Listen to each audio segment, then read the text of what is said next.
Kampus saya ngadain program KKN Mang Nanti kalian di sini jangan sampai mindahin atau mengambil barang di daerah desa ya. Apalagi di daerah pendopo sama daerah Sanggartari. Nah di situ tuh si Santi kesurupan. Teman-teman juga panik ngelihatnya karena kesurupan sambil nari. Saya kaget dong. Karena si Santi ini bukan orang Jawa, Mang dia nggak bisa sama sekali tuh bahasa Jawa. Terus kok tiba-tiba dia nembang Jawa dan suaranya tuh lirih banget, merdu. Teror tahun-tahun lalu yang pernah ada di sini tuh bisa terjadi lagi kalau ritual ini nggak dilaksanakan. Warga desa tuh bener-bener kumpul semua, Mang. Kayak lagi ada pasar malam gitulah. Betul. Desa Penari juga kan di Jawa Timur ya? Iya betul. Kejadiannya, cuman desanya dirahasiakan katanya. Kalau yang ini masih ingat tempatnya ya? Hawa malam di desa Penari terasa sunyi ketika didatangi mahasiswa KKN yang mencari bakti. Terdengar suara gamelan mengiringi setiap malam. Bayangan sosok penari muncul menatap tajam. Teror yang bermula dari tusuk konde yang terjamah yang merupakan pusaka milik sosok penuh amarah.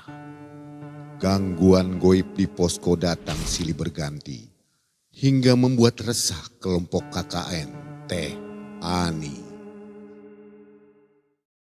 Assalamualaikum warahmatullahi wabarakatuh. Waalaikumsalam warahmatullahi wabarakatuh. Dan selamat malam sobat Malam Mencekam yang ada di rumah, yang ada di jalan juga ya. Mudah-mudahan semua selalu sehat. Semoga rezekinya juga berlimpah. Nah sobat, hari ini sudah siap bercerita, membagikan pengalamannya. Namanya Teh Ani. Iya betul. Apa kabar Teh Ani? Baik Mang Ini kejadian baru ya, tahun 2024. Iya betul, baru banget. Ini KKN ya? KKN betul. Kuliah kerja nyata. Iya. Bersama teman-teman dan menemui keganjilan di tempat KKN-nya. Iya. Itu daerah mana? Di daerah Jawa Timur kalau Jawa Timur. iya. Di desa. Di desa. Oke, jurusan apa waktu itu? Jurusan seni tari. Seni tari. Iya. Berarti ini terornya penari.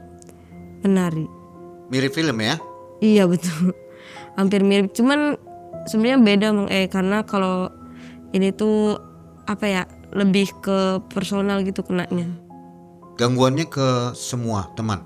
Lebih ke personalnya. Personalnya. Iya, tapi sahabat saya yang diganggu. Jadi nyaksikan Iya, banget menyaksikan banget. Baik. Teh Ani ini menghubungi lewat WA ya Teh? Betul, kemarin. Jadi berapa lama menunggunya? Responnya berapa lama? Responnya sih cepat. Cepet ya? Kebagian cepet. Kebagian cepat. Biasanya agak lama ya. Banyak yang antri. Makasih ya Teh Ani sudah mau berbagi kisahnya di Malam Mencekam. Jadi Teh Ani sobat harus pakai masker. Ada sesuatu yang tidak bisa dibagikan ke publik ya. Begitu ya Teh Ani? Atau Betul. ada alasan lain? Enggak ada sih. Cuman ya karena ini pengalaman pribadi, takutnya kan ini nyeritain tentang sahabat saya gitu ya Mang takutnya si orang itunya juga kurang berkenan juga kan kalau harus ditampilkan gitu. Oke, baik.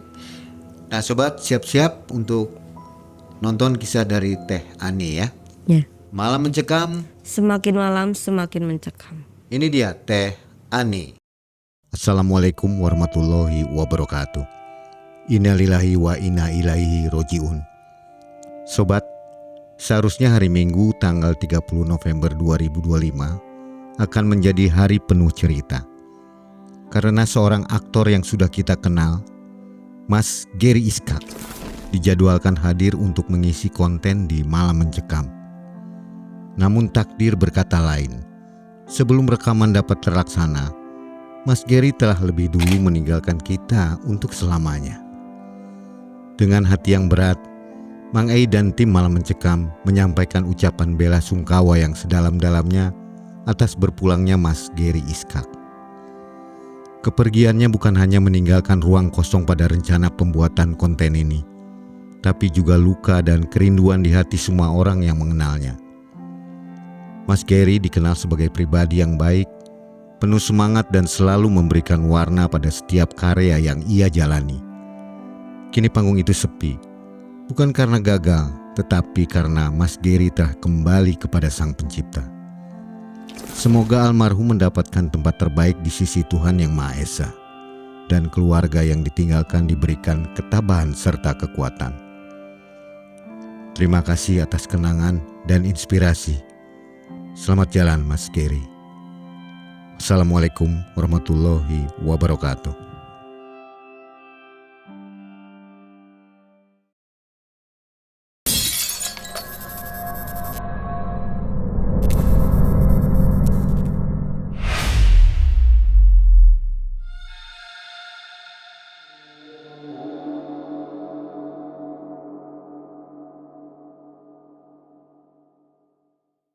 Jadi gini Mang, dari tahun 2021-an sampai saat ini saya kan seorang mahasiswa Mang, di salah satu kampus di daerah Jawa Tengah.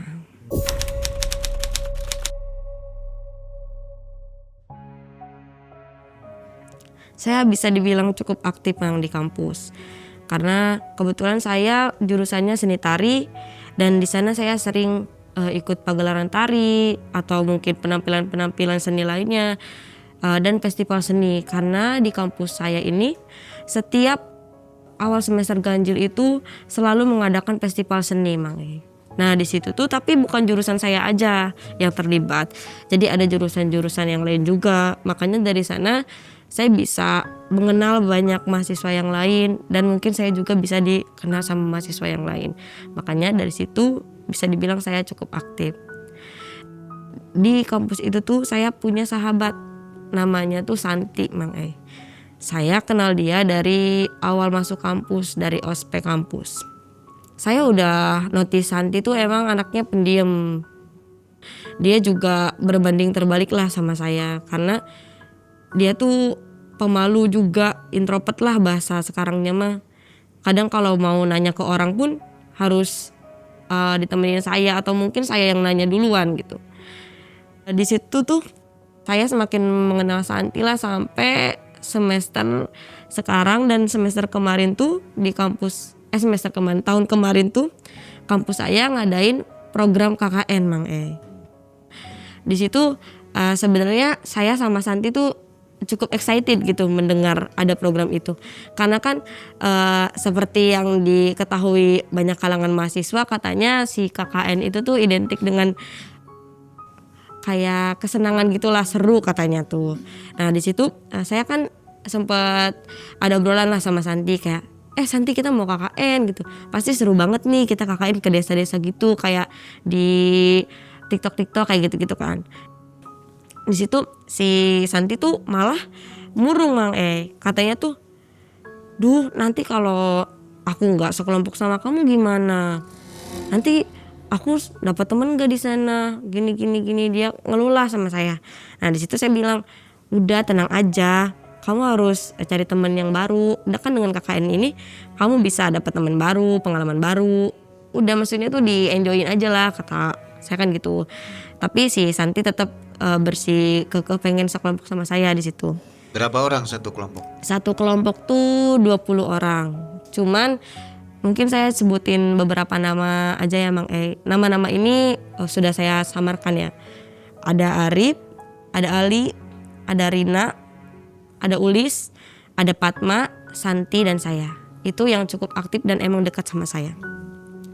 Di situ kebetulan itu saya kebagian satu kelompok sama Santi Mang. Nah di situ Santi cukup senang lah karena bisa satu kelompok sama saya. Di situ juga dia bilang kayak, untungnya aku sekelompok sama kamu Ani, jadi aku nggak ada temennya. Tadinya aku takut banget nanti gimana kalau misalkan di tempat KKN, apalagi kenal orang baru, belum deket ya gitulah gitu ya Santi bilangnya.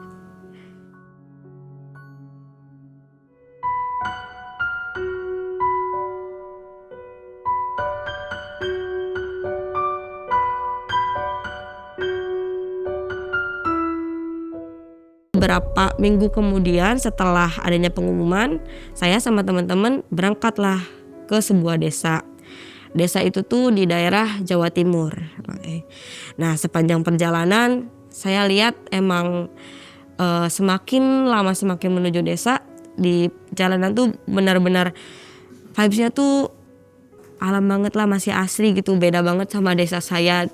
Kayak pas saya lihat juga saya bilang ke Santi, wah ini mah enak nih tempat KKN-nya, masih sejuk. Saya bilang gitu kan, oh kita nanti bisa foto-foto bagus lah di sini, pemandangannya bagus banget. Saya bilang gitu kan ke Santi. Terus kata Santi, iya nih seru, nanti kita bisa update katanya gitu kan. Sepanjang perjalanan sampai saya datang di desa itu tuh, di sana kita tuh disambut dengan baik. Makanya di sana kita nyampe tuh sore, karena tadi berangkat kan pagi ya, karena itu desanya cukup terpencil, makanya cukup lama di perjalanan. Kita nyampe sore, nah di situ tuh kita disambut banget dengan baik sama warga-warganya. Emang saya lihat warga-warganya juga ramah sekali ya sama kita.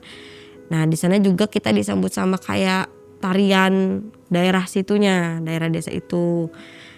Tapi yang bikin saya kaget tuh Mang, jadi pas saya datang ke situ setelah penyambutan, nah tiba-tiba kami tuh disamperin sama salah satu warga situ.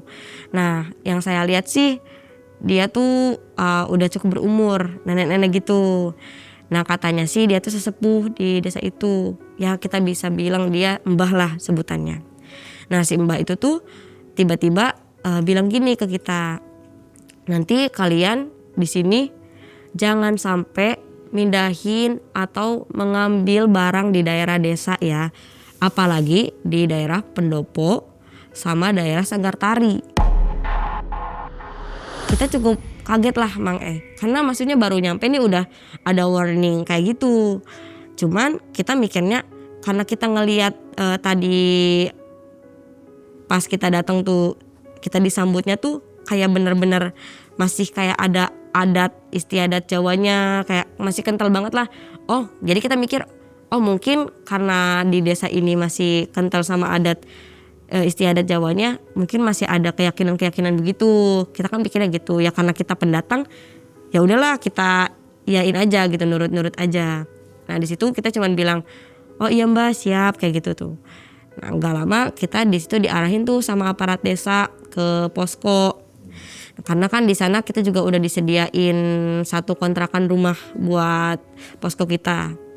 Ya di situ ya seperti biasalah kita beresin barang, bagi kamar dan lain-lain. Keesokan harinya tuh Mang karena ini di proker KKN kita tuh setiap minggunya ada satu hari dimana kita tuh harus bersih-bersih desa. Kita semua bersih-bersih desa, ada beberapa bagian teman saya yang di pintu masuk desa, ada juga yang di bagian belakang desa, ada juga yang di Sanggar Tari, si Ali dan si Arif.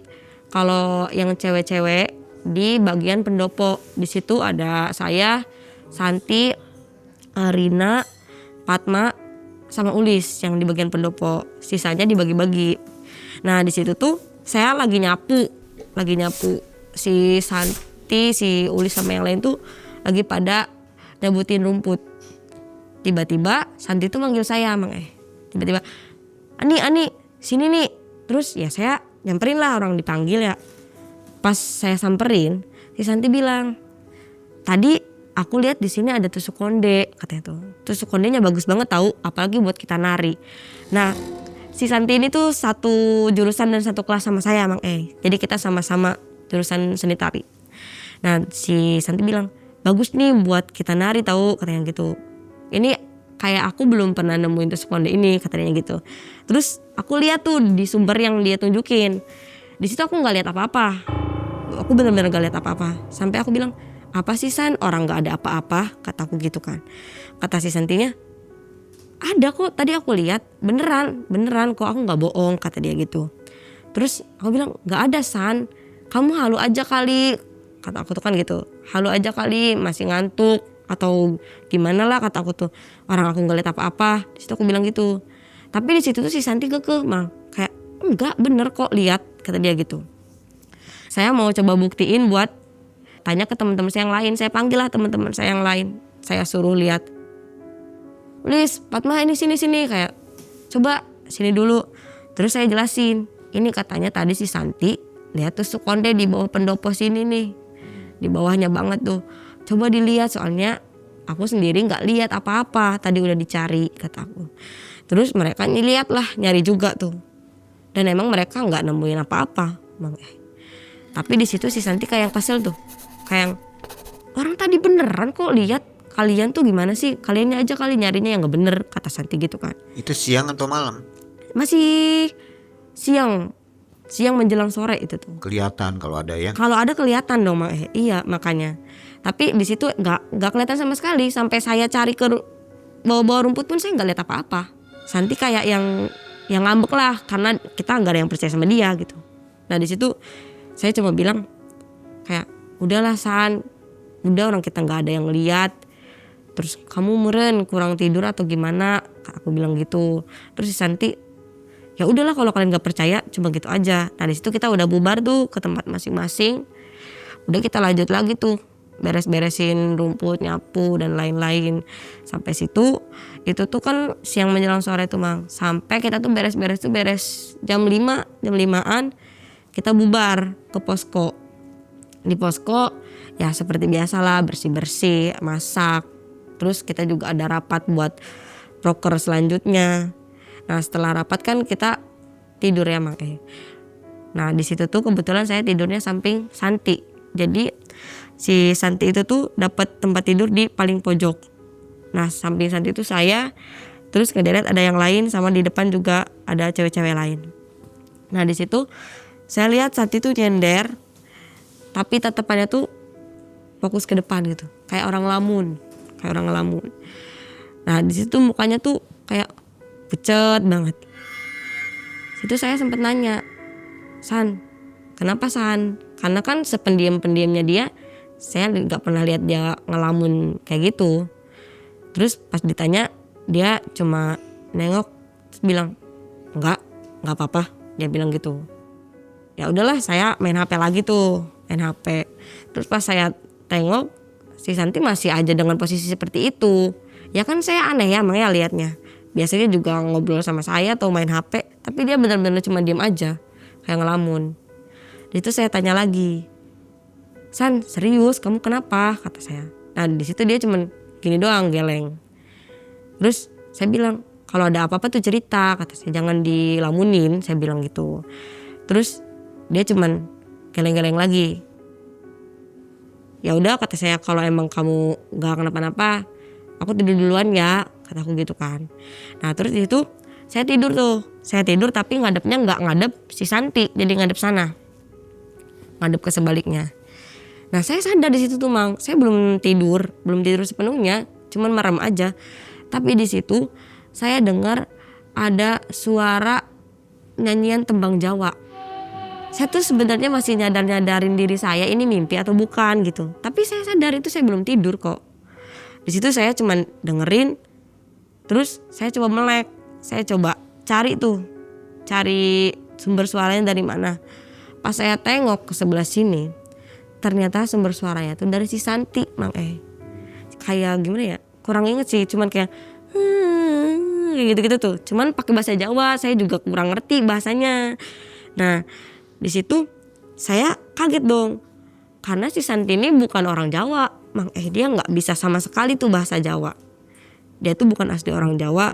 Terus kok tiba-tiba dia nembang Jawa dan suaranya tuh lirih banget, merdu. Nah, sedangkan saya nggak pernah dengar Santi nembangin tembang itu, terus dia juga nggak bisa bahasa Jawa, kan aneh gitu ya.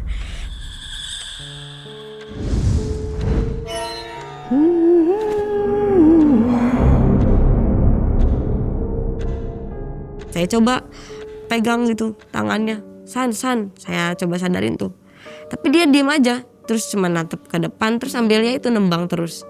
Nah di situ saya juga takut ya, aneh. Saya coba bangunin tuh teman-teman saya yang lain. Terus yang lain langsung ngerubungin Santi lah di situ. Terus Santi juga masih tetap nembang. Malah makin kenceng, makin lirih, suaranya makin bagus lah nyanyiannya tuh. Yang lain juga panik. Ini Santi kenapa? Karena di towel di gini-gini juga ya tetap gitu dengan posisinya dia dan dengan nyanyiannya itu. Nah di situ teman saya si Ulis langsung manggil anak-anak cowok kan ya. ini tolong si Santi kenapa, katanya tuh gitu. Pas dicek anak cowok juga kaget, panik juga kan, kenapa gitu, karena ini baru-baru kita datang ke desa ini kok tiba-tiba Santi begini gitu. Di situ si Ali langsung manggil tetangga tuh, warga. Pas si warga masuk, nah kayak si warganya tuh kaget, tapi kayak ada apa ya, kayak ada yang menurut dia tuh dia yang ngerti gitu tuh, dia tuh paham dengan ini gitu loh. Nah di situ dia langsung keluar lagi, ternyata dia manggil si Mbah yang pertama kali kita datang ngomong ke kita, nge-warning itu tuh Bang. Nah dipanggil si Mbah, pas di situ si Mbah kayak langsung ngecek si Santi tuh, kayak megang, kayak ya ngobatin gitulah bahasanya. Terus si Santi juga didoain sama si Mbahnya tuh, didoain sama si Mbahnya tuh nyanyiin tembang yang si Santi nyanyiin juga. Nah di situ sama persis. Saya cukup kaget gitu. Wah ini Santi kenapa gitu, karena saya juga takut ya sahabat saya kenapa-napa gitu makanya. Nah di situ nggak lama setelah didoain, setelah si Mbah juga nyanyiin tembang itu tuh, si Santi sadar, tapi mukanya masih pucet banget. Di situ saya coba tenangin gitu, kayak saya nggak berani nanya juga ke Santi dia kenapa, karena juga posisinya dia juga mungkin masih kaget juga ya dengan kejadian itu. Udah di situ si Mbah cuman bilang kayak gini, kayak kalian ada ngelakuin satu kayak gitu tuh. Terus kita cuma bilang enggak Bah, kita nggak ada ngapa-ngapain. Terus si Mbah cuma ngingetin, inget ya jangan sampai mindahin atau ngambil barang-barang apapun di desa ini, kata si Mbahnya tuh gitu.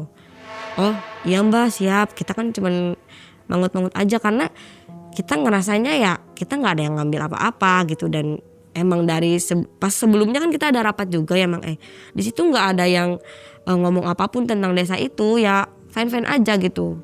Nah setelah itu kan bubar tuh. Di situ si Santi juga langsung, mungkin karena capek juga ya, langsung tidur. Saya juga yang lain lanjut tidur. Besoknya kita tuh ada sebagian yang ke kantor desa, ada sebagian yang ke sanggar tari, karena di desa itu kan ada sanggar tari tuh Mang Kebetulan kita juga mau ikut belajar tari di situ dan mau nyari tahu juga tentang tarian di situ. Kebetulan saya juga kan sama Santi jurusannya seni tari, jadi kan proker saya salah satunya ya mau mencari tahu si tarian yang di desa itu gitu, atau apa ya bahasanya tuh, legenda-legendanya atau gimana lah gitu. Makanya kita ke sanggar tari. Di sana karena mungkin pengenalan awal, kita cuma ngeliat kayak anak-anak lagi latihan tari, kayak cuma latihan gerak kayak gitu-gitu. Nah ternyata yang megang si sanggar itu tuh, sanggar tarinya tuh si Mbah yang itu, yang megang sanggar tarinya, dan yang ngajar tarinya juga si Mbah itu. Nah di situ kan kita posisinya cuma pada duduk aja tuh Mang ngelihat anak-anak latihan, sama ya observasi dulu lah, kalau bahasa awalnya tuh observasi tempatnya. Karena di situ balik lagi masih adatnya, masih ada Jawa yang kentelah gitu, jadi si tariannya juga masih pakai gamelan, belum pakai musik yang kayak sekarang kan udah pakai audio musik gitu. Nah itu masih pakai gamelan langsung. Pas si gamelannya ditabu tuh, tiba-tiba si Santi tuh dari pinggir saya berdiri terus ikutan nari. Tapi tariannya tuh Mang bener-bener bener-bener memukau banget gitu, kayak si tariannya juga beda banget lah sama. Terus saya tuh baru ngeliat tarian itu Mang, dan emang dari awal saya perkuliahan sampai sekarang tarian itu tuh belum pernah diajarin di perkuliahan, dan belum pernah saya pelajari dan Santi pelajarin. Saya baru tahu gitu tarian itu, dan anehnya Santi tuh bisa nariin tarian itu dengan penuh energik lah, kayak bener-bener dia tuh udah menguasai banget lah bahasanya gitu. Nah saya juga kaget ngelihatnya. Terus juga lebih kagetnya lagi, dia kan sebenarnya tuh pemalu ya Mang ya. Ini tiba-tiba dia berdiri terus maju ke depan tuh ke yang anak-anak, terus dia nari sendiri. Nah di situ saya lihat si Mbah tuh kan di depan ya. Dia tuh ngeliatin ke arah si Santi yang tiba-tiba nari itu. Terus saya lihat emang kayak ada bedanya gitulah sama gerakan tarinya dan si Santi itu. Cuman saya nggak mikir aneh-aneh posisinya di situ, Mang. Nah pas si gamelannya berhenti, si Santi juga tiba-tiba berhenti. Tapi dia kayak tiba-tiba nge-freeze aja gitu, kayak nge-freeze, terus dia langsung ngeliat sekitar, langsung ke belakang lagi ke pinggir saya. Terus saya cuman tanya aja, Santi, kamu tahu tarian itu dari mana? Kata saya. Kamu udah belajar di mana? Kok tarian kamu tadi bagus banget? Kata saya, lincah banget, bener-bener enak lah dilihatnya, kata saya gitu. Terus Santinya cuman bilang kayak yang gelagapan tuh kayak, hah? Apa sih kayak gitu tuh kayak, enggak kok, enggak, cuma gitu doang. Serius, aku juga mau belajar dong, kalau kamu bisa ajarin aku, kata aku kan gitu. Terus kata Santinya cuman kayak yang geleng-geleng gitu, terus dia langsung diem aja, diem kayak malu gitu loh, Mang, kayak langsung gini aja. Terus di situ udahlah, kita juga udah ngelihat si anak-anak latihan, observasinya udah selesai lah. Kita balik ke posko istirahat seperti biasa.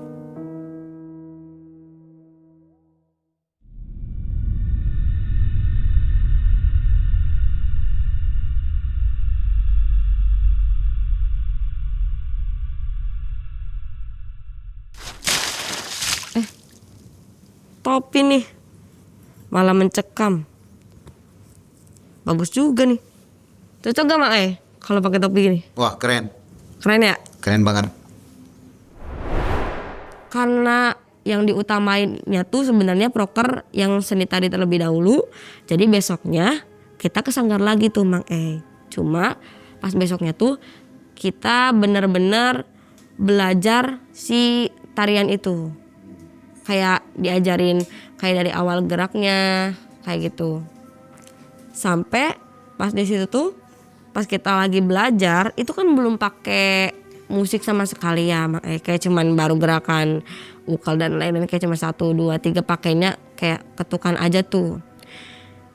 Nah pas udah mulai mau pakai musik tuh Mang pakai gamelan lagi tuh, ditabuh gamelan, si Santi tiba-tiba narik lagi persis kayak waktu kemarin tariannya. Nah di situ saya kaget, kok Santi tiba-tiba narik lagi gitu. Dan tariannya sama banget sama yang kemarin. Saya sama teman-teman cuma bisa ngeliatin aja, dan si anak-anak sanggar yang lain pun, karena itu posisinya kan kita berdiri semua ya Mak ya.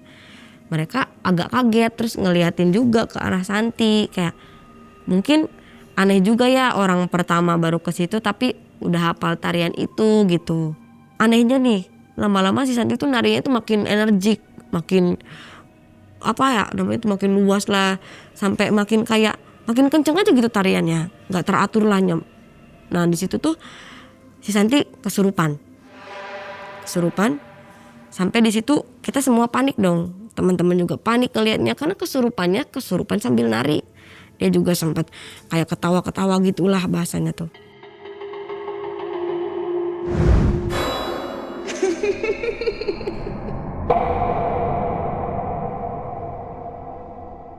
Kita panik, si Mbah tuh langsung maju Mang.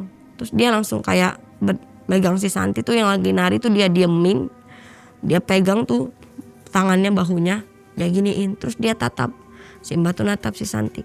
Nah tapi di situ saya lihat dari kayak kontak matanya tuh, dari tatapannya tuh kayak ada sesuatu yang diobrolkan gitu. Dan kayaknya tuh si Mbah tuh tahu tentang itu gitu. Kayak udah tahu gitu apa maksudnya kayak gitu tuh. Nah, terus tiba-tiba si Mbah kayak ngusap-ngusap kayak palanya gitu, didoain lah sama si Mbah, bacain lagi nyanyian yang kemarin. Terus di situ si Santi gak lama pingsan.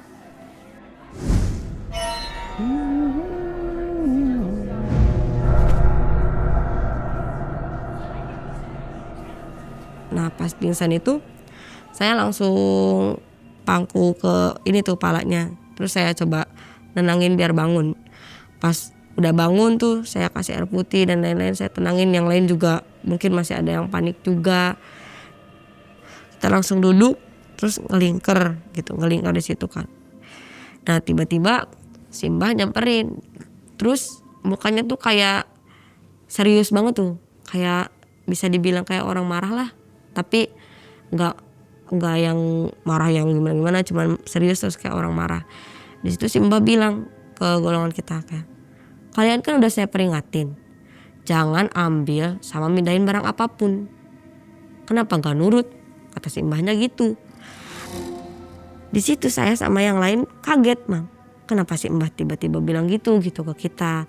Sedangkan yang kita tahu dari awal kita ke desa ini sampai sekarang, kita tuh nggak ada ngerecokin apapun dan nggak ada yang ngelakuin aneh-aneh gitu.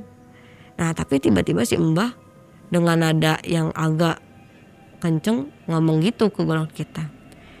Kita cuma bisa lihat-lihatan. Terus di situ juga kita kaget, panik lah, tiba-tiba dibilang kayak begitu. Di situ yang bisa bersuara cuman si Ali.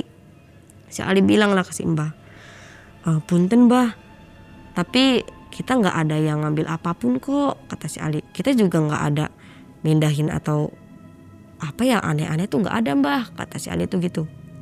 Tapi di situ si Mbah cuma bilang, pokoknya saya ingetin sekali lagi, jangan ngambil atau mindahin barang apapun, apalagi di sekitar sanggar sini sama di pendopo, kata si Mbahnya gitu. Kita cuman ya udah cuman bisa mengiyakan aja gitu, gak banyak ngomong juga ke si Mbah. Dan saya lihat muka Santi masih pucat, tapi dia kayak yang ketakutan gitu pas denger si Mbah ngomong begitu. Singkat cerita kita langsung pulang lah tuh Mang ke posko. Pulang ke posko, ya seperti biasa kita bersih-bersih, mandi, terus masak, makan. Beres makan, kita kan emang biasa tiap malam ada rapat ya Mang. Pas di rapat itu kita ada bahasan tuh. Karena tadi ada omongan dari si Mbah seperti itu, kita ada bahasan di situ. Si Ali juga yang memulai, karena di situ ketua kelompoknya si Ali di kelompok kita. Si Ali bilang lah, ini sok semuanya jujur-jujuran aja. Emang iya ada yang ngambil atau mindahin sesuatu atau ada yang ngelakuin hal aneh enggak di sini atau gimana, kata si Ali itu gitu. Terus di situ saya coba buka suara kan, kata saya, perasaan dari kemarin juga kita bareng-bareng, kata saya, dan nggak ada tuh yang aneh-aneh dan nggak ada kan yang ngambil barang apapun, kata saya gitu. Terus di situ Fatma juga bilang, enggak kok nggak ada, kemarin aku juga keluar sama si Rina sore-sore, kita nggak ada ngapa-ngapain, malah kita kumpul sama warga, katanya, sama ibu-ibu tuh buat kerajinan, kata si Fatma gitu kan. Terus si Arif juga buka suara, ya sama, kita juga cowok-cowok sama kok, walaupun kadang-kadang kita bandel, tapi selama di sini kita nggak ada ngelakuin aneh-aneh, kata dia gitu. Bahkan kalau lagi bareng sama warga, ya udah kita biasa-biasa aja, sama bapak-bapak juga kita kemarin sempat ngeronda juga dan kita nggak ada ngelakuin apa-apa kok, dan pas kita ngeronda juga nggak ada hal-hal aneh, kata si Arif gitu. Terus di situ si Ali nengahin lagi lah sebagai ketua, kata si Ali, ya udah kalau emang dari kita emang bener nih nggak ada yang ngambil apapun dan nggak ada yang mindahin apapun, intinya kita nggak ada yang ngelakuin hal-hal yang dilanggar, ya udah pertahanin, kata si Ali, jangan sampai itu terjadi ya, karena kejadian tadi nih cukup inilah untuk KKN kita juga kan nggak enak di sini sebagai pendatang, masa tiba-tiba ada masalah kayak gini, kata si Ali kan gitu. Kita tuh abis rapat itu tuh aku sama Santi tuh sempat ke luar, ke teras depan. Di situ sebenarnya yang ngajak keluar Santi. Nah tapi emang kita kan biasanya emang curhat-curhatan ya Bang. Di situ saya yang curhat duluan ke Santi tentang masalah pribadi saya lah, biasa anak muda gitu. Nah tapi di situ tiba-tiba Santi bilang gini, Ani, aku mau jujur deh sama kamu, kata Santi gitu. Terus di situ saya kaget, kok si Santi tiba-tiba serius gitu. Karena dari tadi kan yang kita obrolin ya udah kayak obrolan-obrolan anak muda aja biasa, kayak tentang cowok lah, tentang teman-teman kayak gitu, curhat-curhatan aja. Tiba-tiba si Santi serius, bener-bener, Ani, aku mau jujur sama kamu, kata Santi gitu. Di situ aku bilang, Kenapa Santi, kataku. Sebenarnya si tusuk konde yang aku temuin tuh aku bawa, kata dia gitu. Dan sering aku pakai.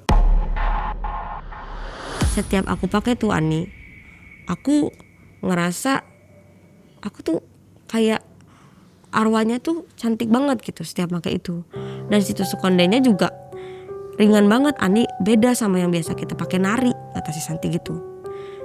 Terus aku juga ngerasanya tuh selama di sini tuh, di desa ini, aku ngerasa kayak aku tuh nyaman banget di sini, katanya tuh. Terus kayak ngerasa ini tuh kampung halaman aku aja gitu, kata dia gitu.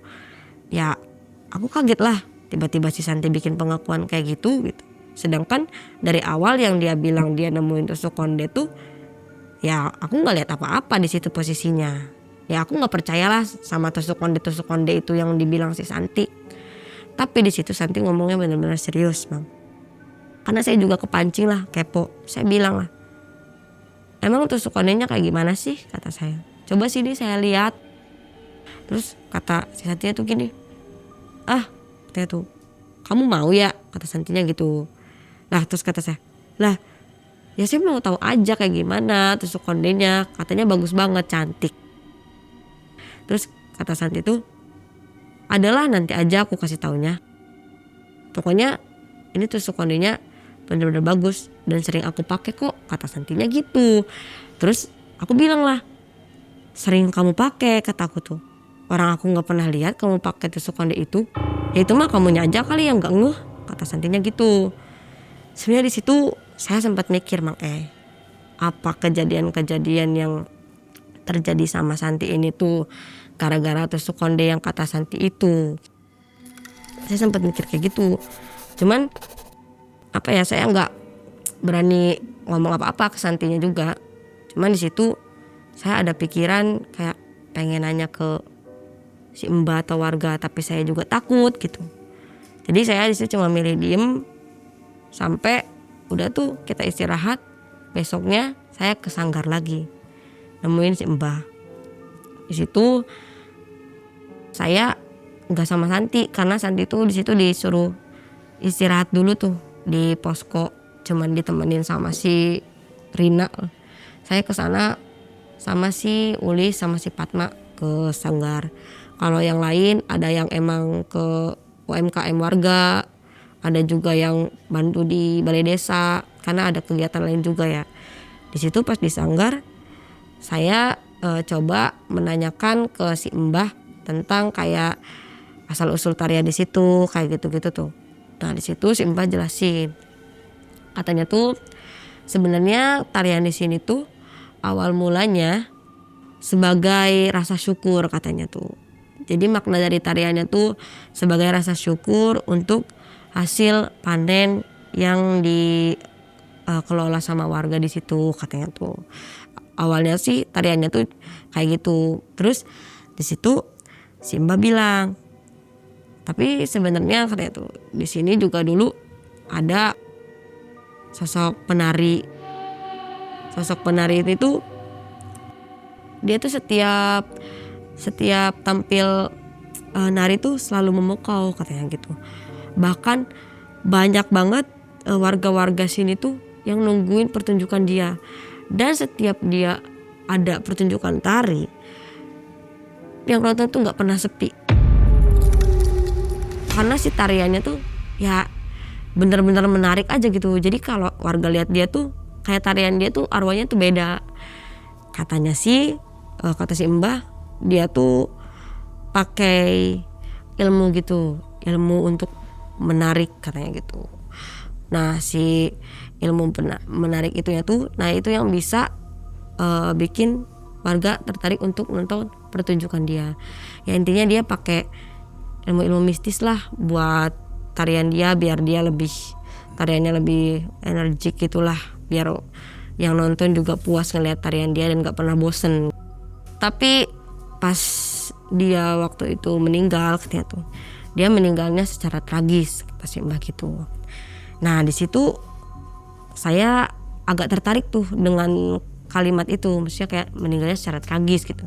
Saya kepo, saya coba tanya ke si mbahnya, emang gimana sih mbah meninggalnya, kata saya gitu. Tapi di situ si mbah nggak mau ngejelasin ke saya, kayak ya adalah katanya, intinya mah dia meninggalnya tragis, kata dianya gitu.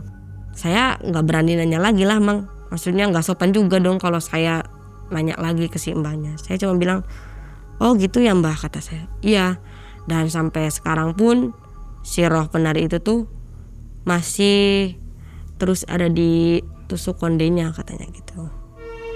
Di situ pas saya dengar tusuk konde, saya langsung inget si Santi, karena Santi bilang dia nemuin tusuk konde. Nah di situ saya mikir, apa ada kaitannya ya sama si sosok penari ini? Karena kan tadi si mbah bilang juga rohnya tuh masih berkeliaran sama tusuk konde itunya gitu, masih ada di situ katanya gitu.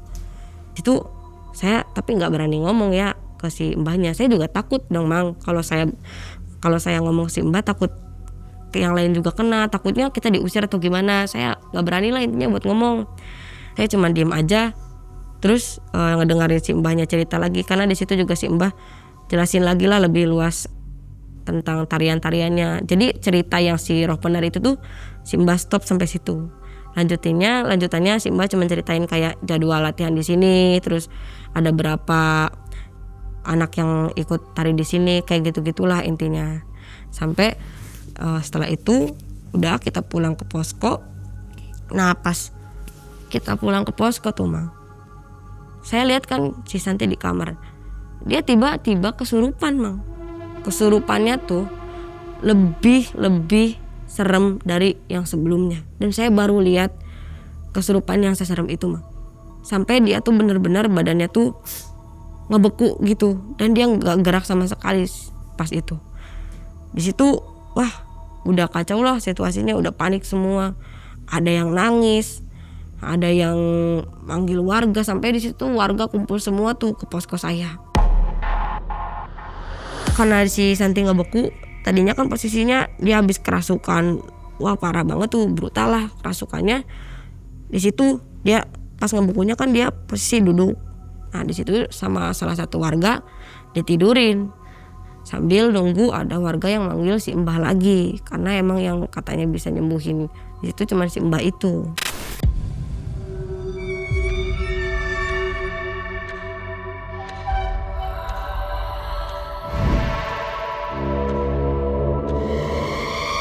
Sampai si mbah dateng, si Santi posisinya masih ngebeku mang, masih ngebeku, gak gerak sama sekali, dan matanya melotot nggak merem. Terus si bibirnya ya itu pucat banget.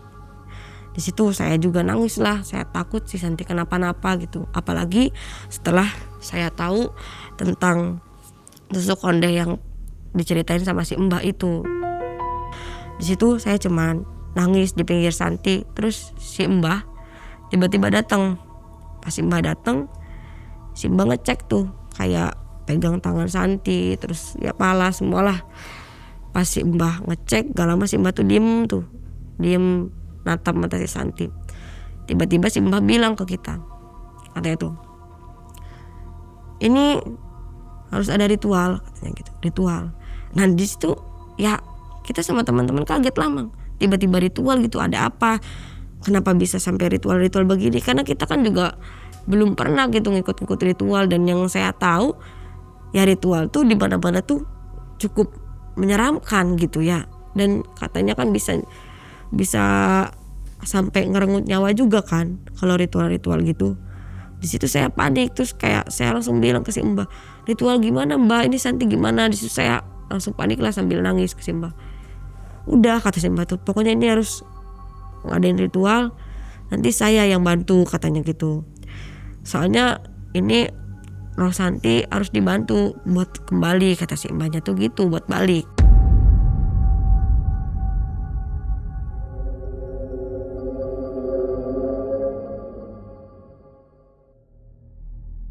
Saya sama teman-teman cuman ya bisa nurut aja, karena kita juga takut Santi kenapa-napa. Nah pas itu tuh posisinya si mbah langsung ngebaring tuh di sampingnya Santi, langsung ngebaring. Terus gak lama dia merem tuh sambil baca doa sama nyanyiin tembang yang sama lagi kayak sebelumnya. Sebelum si Mbah ngelakuin itu, si Mbah sempat bilang sebelum katanya tuh, ini jangan ada penerangan yang lain dulu ya. Coba di dapur ada lilin atau di mana ada lilin, siapin lilin aja satu, katanya tuh di ruangan ini, kata si Mbahnya tuh.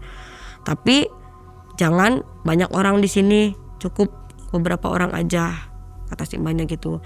Nah di situ juga cuman saya yang dampingin Santi, terus sama Ali, sama ada satu aparat desa juga, sama Fatma. Cuma beberapa orang lah intinya. Saya juga lupa beberapa orangnya fullnya. Cuma ada penerangan lilin satu, terus lampu dimatiin. Nah si Mbah langsung tuh berbaring nutup mata, terus langsung baca doa sama nyanyiin tembang yang sama itu. Di situ kita cuman bisa diem yang ngedoa gitu. Saya juga sambil nangis terus saya mertahanin lilin itu karena si lilin itu juga saya takut mati, dan takutnya kalau lilin itu mati terjadi sesuatu juga gitu, karena si Mbah gak bilang apa-apa gitu. Si Mbah cuma bilang pokoknya penerangannya harus dari lilin aja, gak boleh ada penerangan lain. Si Mbah cuma bilang gitu aja. Sampai itu wah lama banget Mang, kayaknya ada 1 jaman lebih itu saya nungguin si Mbah. Pas udah 1 jaman lebih si Mbah sadar, si Santi sadar. Tapi di situ si Mbah bilang gini, ini harus ada ritual lagi, ritual yang lebih besar dari ini, kata si Mbahnya gitu. Kayak apa ya, kaget juga karena si Santinya kan udah sadar kenapa harus ada ritual lagi gitu. Terus di situ si Mbah jelasin katanya tuh, iya karena Santi ini tuh punya weton sama bentuk tubuh yang sama roh penari yang ada di tusuk konde yang itu, katanya tuh gitu.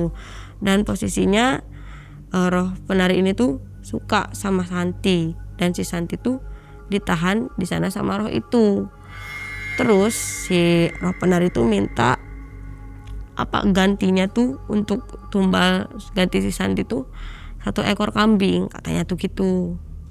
Pokoknya harus sediain 1 ekor kambing, dan ritualnya bisa dilakuin di malam Jumat Kliwon, katanya tuh gitu.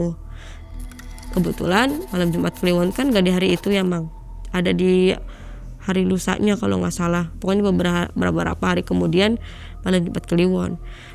Di situ si Mbah langsung manggil aparat desa yang di luar sama 1 warga namanya tuh kalau nggak salah Pak Joko deh kalau nggak salah.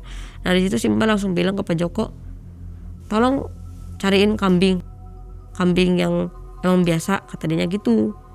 Nah terus saya di situ juga kaget, tiba-tiba si Mbah yang biasa bilang gitu tuh. Oh saya mikirnya apa ini tuh sudah pernah terjadi atau gimana gitu, saya juga nggak tahu dan saya juga nggak berani nanya.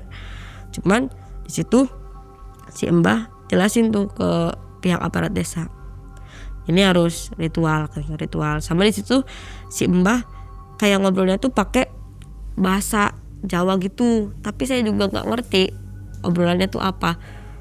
Tapi intinya ada obrolan lah dari si Mbah ke aparat desa itu. Terus di situ aparat desa ngumpulin semua anak KKM. Terus ngobrol ke kita, katanya tuh ini emang harus diadain ritual, dan ritual ini juga ya butuh cukup uang lah yang banyak, karena di sini juga kita harus menyediakan banyak banget ininya kan, kayak sesaji, terus kayak kambingnya juga dan lain-lain, katanya gitu. Nah di situ si Ali sebagai ketua juga bilang kan kayak, aduh gimana ya Pak, kalau untuk menyediakan itu semua kayaknya kita semua sebagai anak KKN di sini nggak sanggup Pak, karena keuangan kita juga ya minim, kata si Ali gitu kan. Terus di situ si bapaknya tiba-tiba bilang gini, udah aman, kalian bantu seadanya kalian aja, katanya tuh.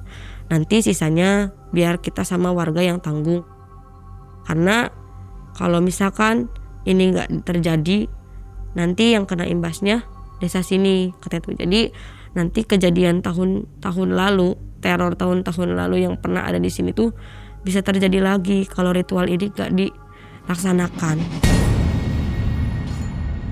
Wah, di situ kita makin panik lah, Mang. Gimana nggak panik, ternyata ya bakal ada teror besar kalau misalkan ini sampai ritual nggak jadi gitu. Mana kita kan di situ sebagai pendatang, terus tiba-tiba ada permasalahan begini, ya gimana kita nggak panik ya? Dan kita juga pasti otomatis nggak enak kan di situ.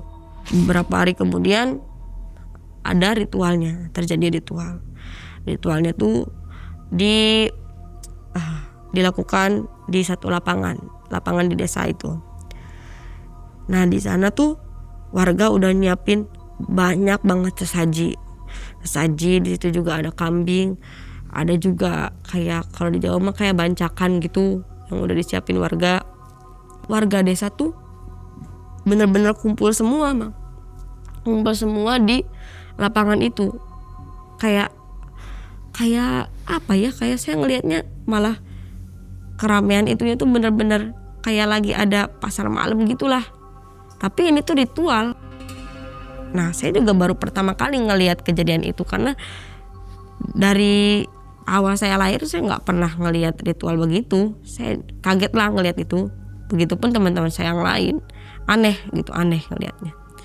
Pas di situ si sesaji, bacakan yang lain, kambing pun ditaruh di depan. Kita kumpul warga pada berdiri di belakang, ngadep ke sesaji itu. Tepat di depan ada si Mbah bawa kemenyan. Di situ kita disuruh duduk tuh, Mam. Semuanya duduk, semua warga. Rame banget di situ posisinya. Semua warga duduk. Kan kalau di lapangan ada dikasih lampu penerangan tuh, Mam. Lampu itu disuruh dimatiin sama si Mbah. Katanya semua lampu jangan ada penerangan apapun, katanya. Semua lampu dimatikan. Sediain lilin yang udah disiapkan, katanya tuh gitu. Nah, itu lilin nggak cuma satu karena kan ritualnya besar ya, Bang. Kayaknya adalah sampai 10 lilin jejer di depan. 10 lilin. Di situ 10 lilin dinyalain tuh sama warga yang lain. Terus si Mbah bilang gini, pokoknya saya minta sebelum saya ritual selesai, kata itu, jangan ada yang berbicara sedikit pun. Wah, kita cuman tengok-tengokkan tuh sama teman-teman yang lain. Terus ngeliat juga ke warga sekitar, dan di situ warga cuman diem aja, gak ada yang bersuara sama sekali. Ritual dimulai seperti biasa, si Mbak baca doa dan lain-lain, pakai kemenyannya itu dimainin sama nembang lagi seperti biasa. Nah, sebenarnya pas kejadian itu tuh, Mang, saya ngelihat ada sosok penari di samping kambing yang udah disediain di depan. Situ saya kaget karena pas saya nengok, si penari itu tuh lagi lihat ke arah si Santi, yang letaknya si Santi tuh di pinggir saya. Pas saya lihat, saya tengok, tiba-tiba si penarinya langsung nengok ke saya gitu. Si penari itu tuh pakai kostum tari full, Bang. Pakai kostum tari full. Terus mukanya tuh cantik. Tapi entah kenapa saya lihat mukanya pucat aja gitu. Padahal dia pakai riasan full. Tapi saya ngelihat pucat gitu. Tapi dia cantik banget, Bang. Pas dia nengok ke saya takut dong. Saya langsung ini. Dan saya nggak berani ngomong ke siapapun karena di situ posisinya si Mbak bilang jangan bicara sedikit pun kan. Di situ saya cuman diem, saya cuman megang celana saya karena saya juga takut. Maksudnya ini kenapa gitu, saya takutnya ritualnya gagal atau gimana karena saya ngelihat penari itu.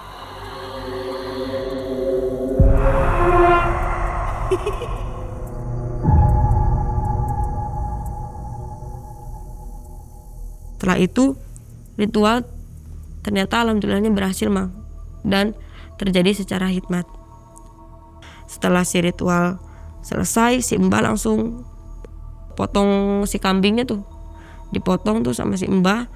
Terus warga semuanya langsung makan-makan pakai bancakan itu, kayak pesta aja gitu, tiba-tiba pesta aja di situ. Wah, saya sebenarnya agak kaget juga ya ngelihatnya. Maksudnya yang tadinya ritual kok tiba-tiba kayak pesta gitu, makan-makan. Tapi ya udah, karena kita nggak tahu apa-apa, ya kita cuma nurut-nurut aja ya bang, lanjutin ikutin makan gitu, makan bancakan itu. Karena katanya semua orang yang di situ harus makan itu, katanya gitu. Jadi kita ngumpul di situ. Ya ada beberapa barisan lah, semua warga makan di situ. Setelah makan-makan tuh kan udah selesai tuh bang, si Mbah ngumpulin tuh kita semua. Terus si Mbah bilang di situ, bilang gini, sebenarnya semua barang yang ada di dunia ini tuh, katanya tuh, tidak semuanya harus kita milikin, katanya tuh. Kadang barang itu tuh hanya perlu kita kenang aja, kata si Mbahnya tuh gitu. Saya sama teman-teman ya cukup lega lah bang, karena ritualnya berhasil. Dan Santi pun saya lihat nggak ada kerasukan atau terjadi apapun gitu. Cuman emang Santi semenjak kejadian itu dia lebih banyak diem gitu. Ya masih ada ngelamun-ngelamun lah gitu. Cuman kalau sekarang nggak sampai kerasukan kayak sebelumnya gitu.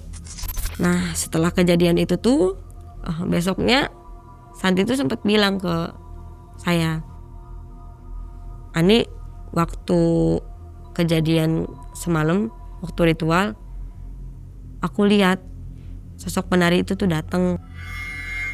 Dia ada di pinggir kambing. Nah ternyata si Santi juga lihat sosok penari yang saya lihat mang.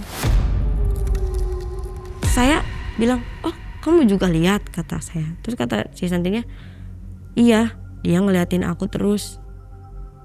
Terus aku bilang kan, aku juga lihat Santi, cuman aku nggak berani ngomong karena aku juga takut, kataku gitu. Terus kata Santi tuh, iya berarti kita sama-sama lihat. Tapi setelah katanya tuh setelah si ritual selesai, setelah kambingnya dipotong, penari itu gak ada kok, kata Santinya gitu. Nah setelah itu saya juga coba tanya teman-teman yang lain. Ternyata teman-teman yang lain gak ada yang lihat si sosok penari itu. Yang lihat cuman saya sama Santi. KKN kita tetap berlanjut mang, tapi Santi dipulangkan terlebih dahulu karena yang ngelihat psikis Santinya juga yang mungkin trauma ya karena kejadian itu, karena dia juga baru pertama kali ngalamin. Dan sebenarnya kita juga sama, kita juga ada trauma tersendiri ngelihat kejadian itu. Ya siapa yang nggak trauma ya, walaupun saya juga nggak ngerasain kayak Santi kerasukan, tapi kan saya menyaksikan dan yang lain juga menyaksikan adanya kejadian itu. Tapi ya karena kita lagi KKN dan itu program kampus, kita juga nggak mau dong nama kampus kita jelek karena kita tiba-tiba KKN-nya selesai. Jadi kita tetap profesional melanjutkan KKN di situ. Dan untuk Santi kita pulangkan terlebih dahulu dan kita coba ngobrol sama pihak kampus tentang kejadian ini. Kita jelasin lah apa yang terjadi sama Santi, dan pihak kampus pun sepakat buat memulangkan Santi terlebih dahulu. Nah di sana sebenarnya udah gak ada kejadian apapun lagi mang. Ya desa seperti biasa, tentram seperti biasa. Tetapi setiap gamelan dimainin di sanggar tuh, kadang tuh kita sama warga-warga yang lain tuh kayak ngedenger suara tawaan, tangisan wanita gitu, yang kita pun nggak tahu itu asalnya dari mana. Ya mungkin dari asal lain, masih ada roh penari itu yang menari di alamnya gitu mang. Kalau tusuk kondenya di kemanain tuh? Tusuk kondenya tuh sebenarnya kan tadinya ada di Santi. Pas Santi cek lagi tuh tusuk kondenya udah hilang aja, nggak ada. Tanpa jejak gitu ya? Tanpa jejak. Dan udah dicari sama kita pun nggak ada. Terus si Mbah cuma bilang tusuk kondenya udah sama pemiliknya, kata si Mbahnya gitu. Kayak gitu sih mang ceritanya. Jadi memang ada ya penari-penari di Jawa Timur ya. Betul. Desa penari juga kan di Jawa Timur Iya, ya. betul. Kejadiannya cuman desanya dirahasiakan katanya. Kalau yang ini masih ingat tempatnya ya? Masih ingat. Masih ingat ya? Ada juga. Ada juga. Ada kemiripannya juga ya? Ada kemiripannya. Makanya saya juga pas ada di situ pun agak percaya nggak percaya gitu. Makanya pasti Santi ngomongin tusuk konde juga. Masa zaman sekarang udah zaman segini masih ada begitu gitu tuh. Tapi emang beneran kejadian. dan saya ngeliat Dan baru lagi ya. dan baru. Nah itu Setelah itu nggak ada kejadian sama sekali, Nggak ada. dihantui atau diteror. nggak ada. Cuman yang itu aja, setiap ada lantunan itu selalu ada kayak suara ketawa atau tangisan dari cewek. Cuman nggak yang gede banget tuh, samar-samar gitu. KKN seharusnya tentang pengabdian, bukan tentang roh yang terbangun dari tidur panjangnya. Pengabdian berubah menjadi misteri saat Santi menemukan tusuk konde yang tak bisa dilihat oleh siapapun. Tusuk konde itu membangunkan arwah sang penari yang membuat Santi menari dalam keadaan kosong, hingga akhirnya sesepuh mengembalikan arwah itu ke alamnya. Namun, gamelan di kejauhan masih menyelipkan tawa tipis. Tanda bahwa dunia tak kasat mata belum sepenuhnya bisa melepaskan. Info untuk sobat semua yang belum mencet tombol gabung dan belum masuk ke member area, silakan jalan-jalan di situ untuk nonton kisah-kisah yang tidak ada di video regular ya. Karena di sana ada kisah mistis yang tidak bisa ditampilkan di sini. Oke, mudah-mudahan sobat suka dengan fitur tambahan dari Malam Cekam.